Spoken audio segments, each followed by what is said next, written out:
గత వీడియోలో మనం సంఖ్యలు లేదా బహుళ అంకెల సంకలనం గురించి తెలుసుకున్నాం కదా.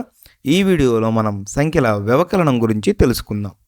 ఇంగ్లీష్లో దీనిని మల్టీ డిజిట్ నంబర్ సబ్ట్రాక్షన్ అని పిలుస్తారు.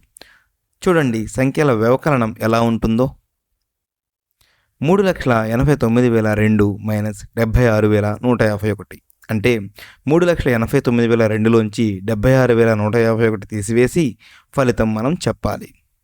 ఎలా చెప్తాం?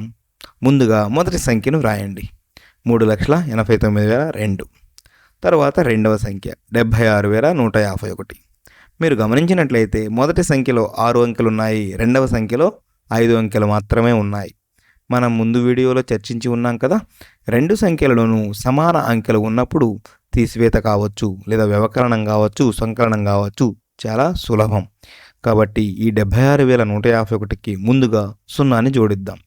ఈ 0ని జోడించడం వల్ల సంఖ్యలో ఏ మార్పు ఉండదు. ఇప్పుడు ఈ రెండు సంఖ్యలను మనం వ్యవకలనం చేయాలి. మొదటి సంఖ్య నుంచి రెండవ సంఖ్యను వ్యవకలనం చేసి ఫలితం చెప్పాలి.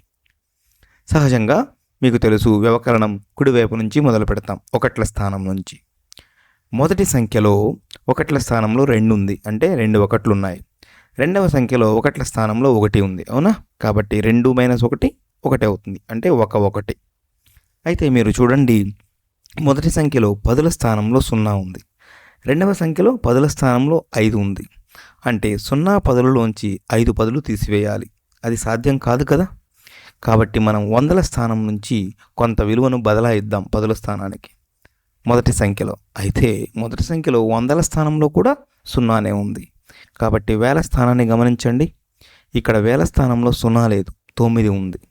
అందుకని అక్కడి నుంచి మనం కొంత విలువను 100ల స్థానం వైపు, అదేవిధంగా 10ల స్థానం వైపు బదలాయిద్దాం. ఎలా బదలాయిస్తున్నామో చూడండి. 9,000 ఉంది కదా, వేల స్థానంలో 9 కనిపిస్తుంది కదా. ఆ 9,000లో మనం 1,000ని 100ల స్థానానికి బదలాయిద్దాం. ఈ 9,000 నుంచి 1,000ని తీసివేసి, అంటే అక్కడ ఎన్ని వేలు మిగిలాయండి? 8,000 మిగులుతాయి. ఇప్పుడు 1,000ని మనం 100ల స్థానానికి పంపిస్తే 100ల స్థానంలో 1000 రావాలంటే ఎన్ని 100లు కలిస్తే 1000 అవుతుంది? 10 కదా, అవునా? 10 100లు కలిస్తే 1000 అవుతుంది. అయితే ఈ 1000లో లేదా 10 100ల్లోంచి 100ను మనం ఏం చేద్దాం? 10ల స్థానంలోకి బదలాయిద్దాం. తద్వారా ఇక్కడ ఎన్ని 100లు మిగులుతాయి? 9. మరి 100ను మనం 10ల స్థానానికి పంపిస్తే 10ల స్థానంలో 100 రావాలి అంటే ఎన్ని 10లు కలిస్తే 100? 10 10లు, అవునా? కాబట్టి ఇక్కడ 10 10లు ఉన్నట్లే. ఇప్పుడు మీరు చూడండి, మొదటి సంఖ్యలో 10ల స్థానంలో 10 వచ్చింది.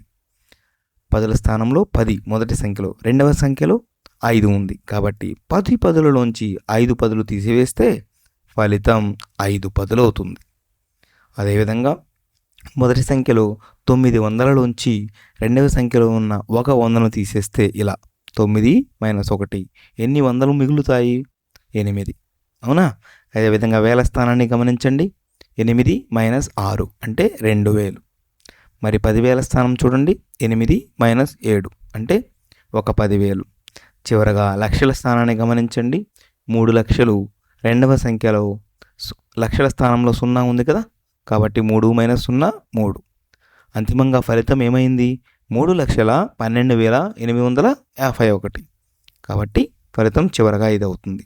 3,89,000 నుంచి 3,89,200లోంచి 76,151ని తీసివేస్తే అంతిమ ఫలితం 3,12,851. ఈ వీడియోలో మనం ఏం నేర్చుకున్నాం? సంఖ్యల వ్యవకలనం గురించి నేర్చుకున్నాం. ఎలా చేయవచ్చో సంఖ్యల వ్యవకలనం పెద్ద సంఖ్యల దృష్ట్యా.